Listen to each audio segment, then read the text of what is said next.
When we go out to eat, we never agree on where to go. I want burgers! Pizza. Tacos it is. The one thing we do agree on is we all want unlimited high-speed data. That's why we switched to Metro PCS. Stop by Metro PCS with the whole family and get 4 lines with unlimited LTE data for just $100, period. Metro PCS. Wireless. Figure it out. Coverage not available in some areas. Offers require porting of number not currently active on T-Mobile network. During congestion, the fraction of customers using more than 35 gigs per month may notice reduced speeds. Video streams at up to 40p. No tethering. See store for details and terms and conditions. This is Dick Leining-Kugel, and for 150 years we've been brewing beer our own way. Leining-Kugels is born from German tradition but crafted with the spirit of Wisconsin. A beer with a name that remains refreshingly recognizable even after 6 generations. Thanks to all our fans for 150 great years.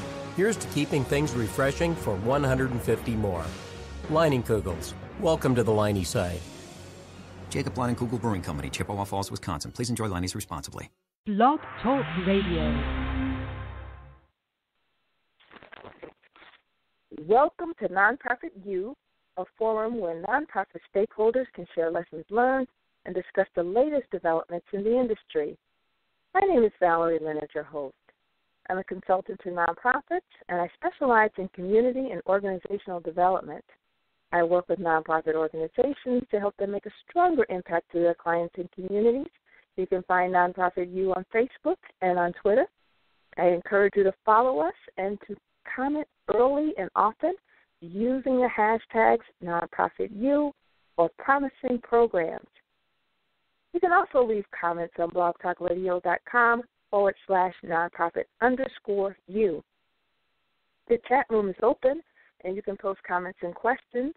In order to use the chat room, you must open a listener-only account. You'll find a link to open the account on the page of this episode, and you can also email me questions at consulting@valeriefleonard.com. We'll be taking questions by phone and from our chat room at about the 20-minute mark or so, and the call-in number is 347-884-821. Again, that number is 347-884-8121. Today's topic is developing promising programs. We'll talk about community needs assessments, logic models, evidence-based programs, data collection, and program evaluation. So you can see we have quite a bit of ground to cover. And again, we encourage you to call in with questions at the 20-minute mark. You can start posting in the chat room right now, and you can also email me questions right now. Again, my email address is consulting@valeriefleonard.com. If you want to participate in a live chat, you must open an account, and the link is found on the episode page. Again, at the 20-minute mark, please call in at 347-884-8121. We're especially encouraging nonprofit and community development professionals to call in and share your war stories and your strategies. So we want to talk a little bit about developing promising. And before we talk about developing promising programs, we just want to clarify what a program is, because so often we get programs and services confused.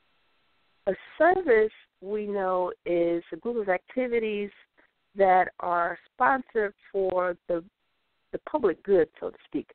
We know that there is some good, but we can't really prove it because there's no intentionality. And when I say intentionality, that means we haven't really put any goals and objectives behind this.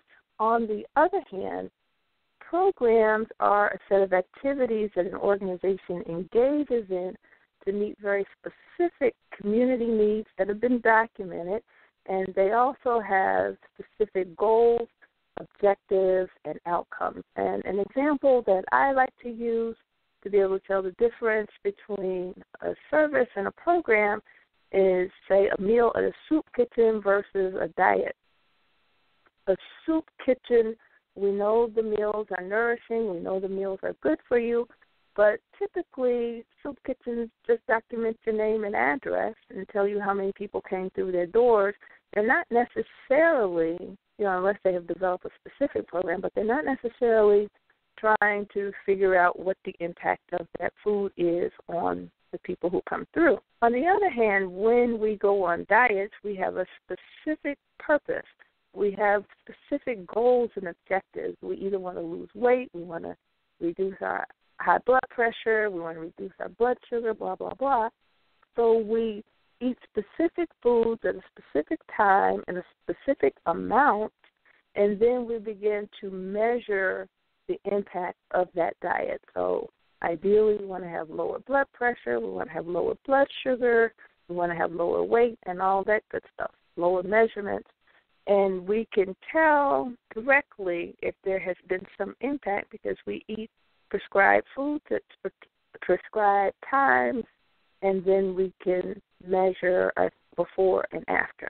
So that would give you some indication of what the difference is between a diet and a soup kitchen, but most importantly, a diet would be considered a program that has intentionality for change, and a soup kitchen would be considered a service where you're doing some good, but with just intentionality around it. And that's important because you want to develop programs with some impact. And I guess the highest standard is an evidence-based program, and the evidence-based programs are those programs that have been found to be effective based on a very rigorous evaluation process. Typically what happens is they have clients and then they divide them into two groups. There is a certain intervention that they want to test, and when I say intervention, there is some remedy to a quote-unquote problem or an issue, and they want to test to see if that remedy or if that intervention has any effect. So they'll separate their participants into two groups. They will have an experiential group, and they will get experimental group, and they will get the intervention, and then they will have the control group, and that control group gets no prescribed. And then at the end of the program period, they compare what happened to each group, and ideally the group that got the intervention will actually have better outcomes, so they can say that as a result of our program, XYZ occurred. And how do we know that? Because the control group didn't get the intervention and they didn't have the outcome that the group that got the intervention. So once you go through that process, you will have a peer review to look at your methods and your outcomes, and then they will agree or disagree, and then often that review is done by a government agency as well who will give their blessings, and then they will recommend this as a program that has been evidence-based. And you don't necessarily have to go through a government agency to say that it's evidence-based, but often that happens. And quite frankly, most of us never, ever get to the point where we have an evidence-based program. 1, we don't have the capacity. 2, we don't have the time. 3, we don't have the money. What many of us end up doing is licensing programs that are evidence-based, or we'll look at an evidence-based program and replicate, bits and pieces of the model, but that doesn't necessarily mean that our program is evidence-based, because once the program is evidence-based, it's actually done within certain communities under certain conditions, and it's hard to replicate those conditions exactly from community to community. So typically what we want to aim for is a promising program, and those promising programs are programs that have been evaluated to show significant effects, but they haven't yet met that scientific criteria. But just because you don't go through a scientific rigor doesn't mean that your program has no merit and that you should not pursue it.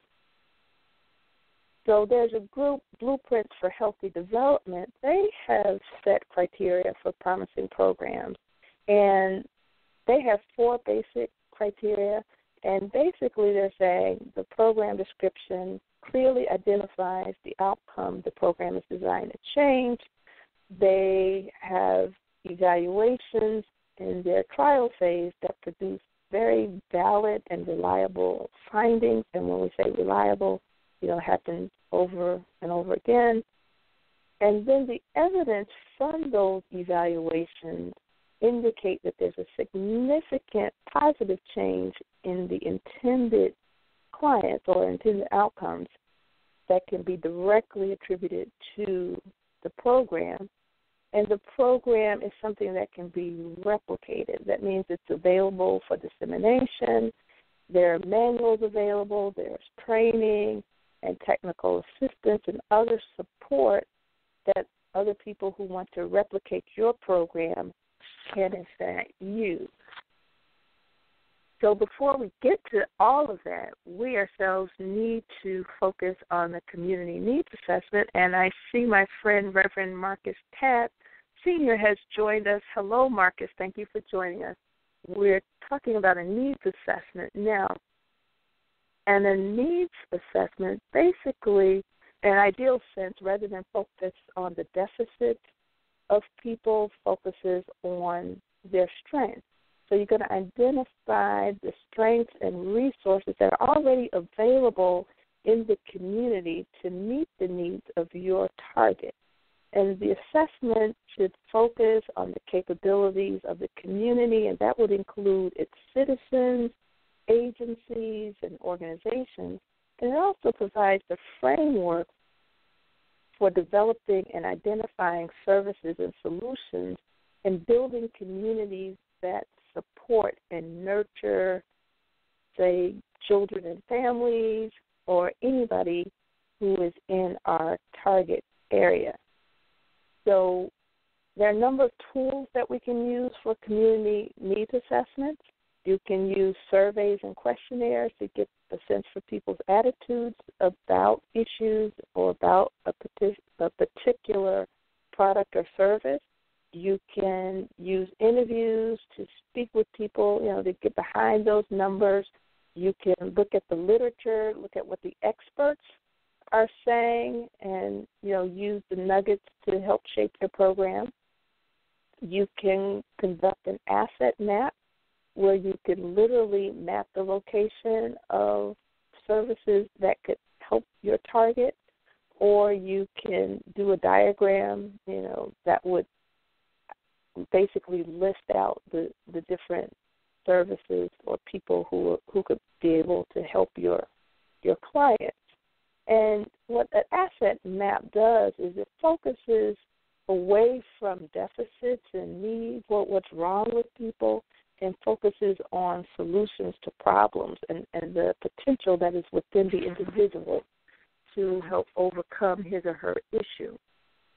Other community needs assessment tools include things like focus group discussions, and basically what that is a group interview, and then you can get public meetings. Now, for example, if you are working with prisoner reentry, if you wanted to do a community needs assessment, some of the things you might want to consider are things like how many ex-offenders are returning to the community, who's impacted, what problems they face, what do they need to successfully transition back into society, what services are available to them, how well the services work, are there any gaps in the programs and service, and if so, how can our organization actually fill those gaps so that we're not, reinventing the wheel. So once you have identified what's going on, in your particular market or in your particular community, then you want to set goals and objectives and key indicators. And indicators or measurements, those are things that you'll use to actually measure how close you are to reaching your goals and objectives. So if your objective or your goal is to actually enhance or improve performance of students in, say, third grade, one of your indicators will be, say, reading scores or, the percentage gain in reading. So, depending on what your industry is, those indicators are going to vary, but you want to get relevant indicators that will actually let you know whether or not you're getting close to your goal or objective. So I want to remind people that you're listening to Nonprofit You. I'm Valerie Leonard. I'm your host. If you have any questions, we'll be taking them at about 2:20 or so. The call-in number is 347-884-8121. Again, that number is 347-884-8121. Going on in the community, you have set your goals, your objectives, and you figured out how you're going to measure progress toward those goals and objectives. It's very helpful, and I would strongly recommend that you develop a program logic model. One, it helps you to really grasp what your program is going to look like, and you can do that really, really quickly. It helps you to cut down the time that it would normally take to develop a program. And it also is a really good tool to help you, flesh through, ideas, and you can see at a glance what's going on in the community and how you're going to address the issue. So a program logic model it gives you a snapshot of the environment, and given what's going on in your current environment or the situation, then you develop your goals and objectives, and then you identify the resources that you need to meet those goals and objectives, and then you identify the activities that you're going to use, and then you will also identify what change you want to make or what outcome. So all of that you can be able to see at a glance, and then once you have that picture down, you can begin to write your narrative as to program is. And you should use this during the planning process, during the implementation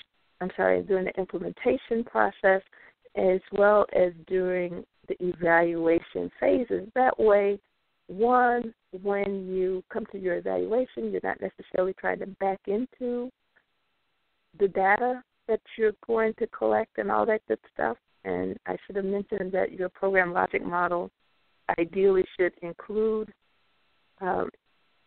the data that you collect, who's going to collect it, and what intervals.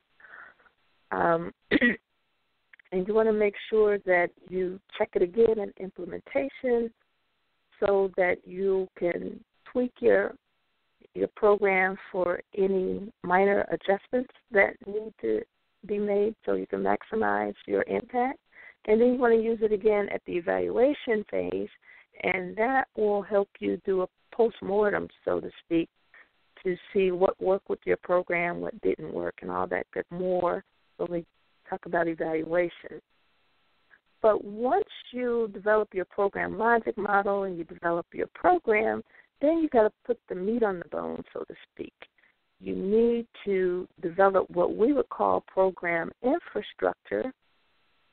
Just like, for cities we have streets and sewers, those would be considered part of our infrastructure that makes cities like Chicago the city that works.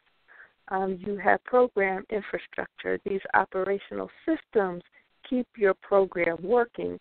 So you'll be doing things like developing your operating manuals. You'll be hiring staff. You'll be developing your budgeting and financial systems. You'll be engaging in fundraising, developing a fundraising plan, assessing the risk and developing buying insurance, for liability, directors and officers and all that good stuff. You'll also, if this is applicable, be doing outreach and registration to get clients. You'll be engaging in, you'll maybe buying property to house your program, or you'll be renting property. You'll have maintenance contracts. You'll be looking at compliance and legal issues, making sure that all your licenses and certification and professional services contracts are in place. You'll look at, if there are any partnership agreements, if there are any annual reporting requirements, all of that stuff, that nobody really thinks is glamorous, but really makes a big difference. You need to make sure you have in place, and let's not, forget about marketing and outreach. And once you have all of that at least outlined, you need to develop a work plan. And your work plan will talk to you about how you're going to implement your program. It'll give you a list of tasks, who's responsible, talk about the due dates, and then you'll have a place where you can talk about status and be able to explain any variance from the work plan, like, you weren't able to meet a deadline, why, what were some of the issues. And it's important for major stakeholders. You can't go around assigning stuff to people who are going to be doing the work without consulting them, because your expectations may be totally unrealistic if you're not actually the one doing the work. And every program, goal, and objective should be consistent with the organization's mission, vision, and core values, and the work plan should be monitored regularly, and you should look at what you actually accomplished versus what you planned and make adjustments as necessary. Sometimes our plans can be too ambitious, but, it's always good to have a plan and have, and be able to monitor the work plan. And when it comes to evaluation, basically you want to know, did our program achieve the desired impacts and outcomes? What could we have done differently, or what can we do differently depending at what point you are doing your evaluation? And how does this information impact our future program development process? You want to make sure you incorporate new learning into future program development. And then you also want to make sure that your data collection methods are such that they're integrated into the day-to-day programming so that it does not feel like extra. So I want to remind folks that we are open for questions. You're listening to Nonprofit U. The phone number is area code 347-884-8121. Again, that number is area code 347-884-8121. And I see my friend J.P. Paulus has also joined us in the chat room. So if you're in the chat room, you can feel free to type in any questions. And if you're in the listening audience and you want to make a call, again, call us at 347-884-8121. So the timing of your evaluation is important. You could do a formative evaluation or you can do a summative evaluation. And your formative evaluation is usually done very early on into your implementation process. And you want to do a formative evaluation to check on your program, make sure that it's running smoothly, make sure you're getting some of the desired outcomes, and if not, you can make your adjustment. Your summative evaluation occurs at the end of a project period, say a year from now, 2 years from now, 3 years from now. Agreement is with your funder, depending on what your board decides. But the summative evaluation is just that. In summary, what has happened with this program. And you have two major types. So there's several types of evaluation, but the two most common are outcome evaluation as well as process evaluation. So when we talk about outcome evaluation, we're really looking at assessing the effectiveness of a program in producing the desired change.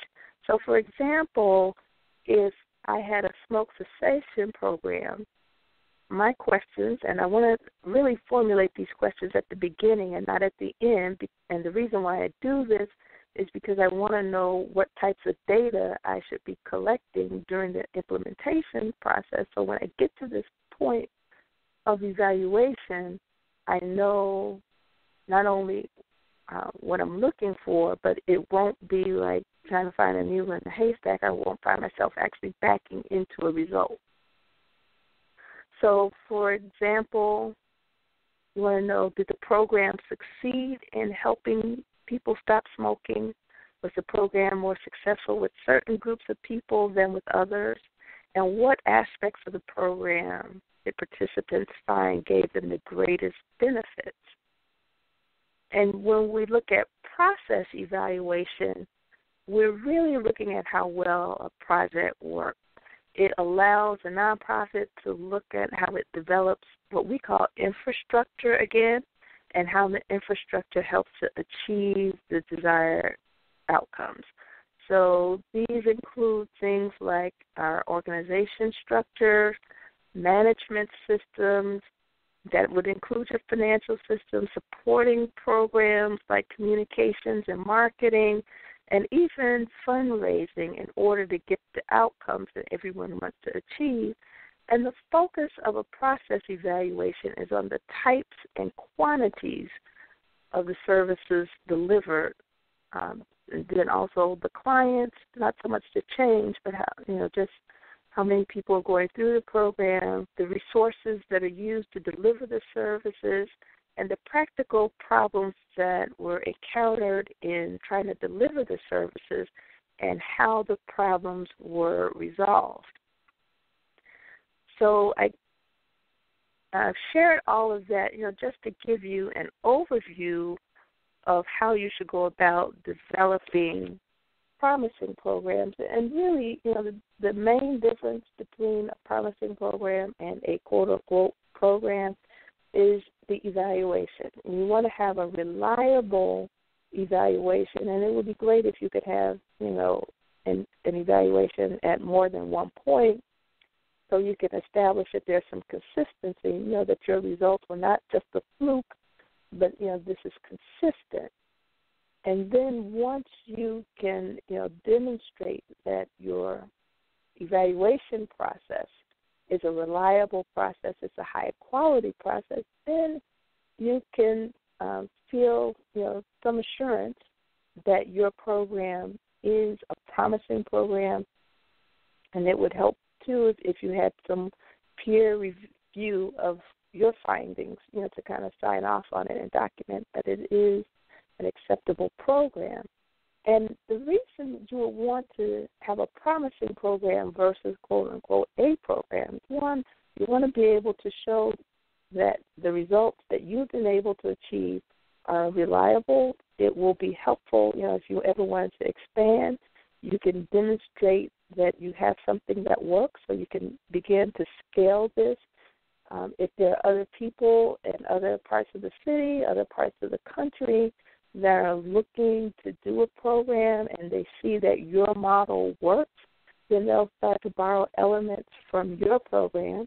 You can also use these programs in your advocacy as you advocate to, say, legislative bodies or to various foundations the need to release more funding in that area. And you can't do that without having the evidence that you're. So I hope that's been helpful. And this really brings us to a close unless there are any other questions. I'm going to ask one more time if there are any questions from our audience. The call-in number is 347-884-8121. Again, that number is 347-884-8121. And if there's anybody in the chat room who has any questions, we've got a little bit less than 2 minutes left for any questions that you might have. So at this point, it doesn't really look like we have any questions. I want to thank you so much for joining us today. I encourage you to join us next week when we will have Joan Gary. Joan Gary is a national figure. She's professor at one of the East Coast universities, and she also does her own consulting. And she and I will be talking about various topics in nonprofit leadership. So until then, I will see you next week. Oh, and I thank Marcus Tabb. He indicated that he thought the information was great, and he thanks. So I appreciate your comments, Reverend Marcus Tabb, and I hope that you can use this information in the future. And for any other guests, if there's anything that I've shared, I hope that you also can use it. So until next week, I want you to take care, and I look forward to a lively discussion with Joan Gary. Take care. Bye-bye.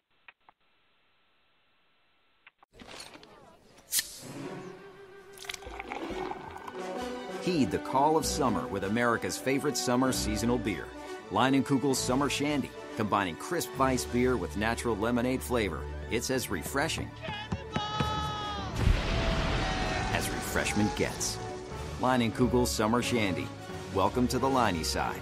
Jacob Leinenkugel Brewing Company, Chippewa Falls, Wisconsin. Please enjoy Liney's responsibly. Based on Nielsen All Outlets data, 5/28/16 to 8/27/16. This is Dick Leinenkugel, and for 150 years we've been brewing beer our own way. Leinenkugels is born from German tradition but crafted with the spirit of Wisconsin. A beer with a name that remains refreshingly recognizable even after 6 generations. Thanks to all our fans for 150 great years. Here's to keeping things refreshing for 150 more. Leinenkugels. Welcome to the Liney side. Jacob Leinenkugel Brewing Company, Chippewa Falls, Wisconsin. Please enjoy Liney's responsibly. When we go out to eat, we never agree on where to go. I want burgers! Pizza! Tacos it is. The one thing we do agree on is we all want unlimited high-speed data. That's why we switched to Metro PCS. Stop by Metro PCS with the whole family and get 4 lines with unlimited LTE data for just $100, period. Metro PCS. Wireless. Figured out. Coverage not available in some areas. Offers require port and of number not currently active on T-Mobile network. During congestion, the fraction of customers using more than 35 gigs per month may notice reduced speeds. Video streams at up to 40p. No tethering. See store for details and terms and conditions.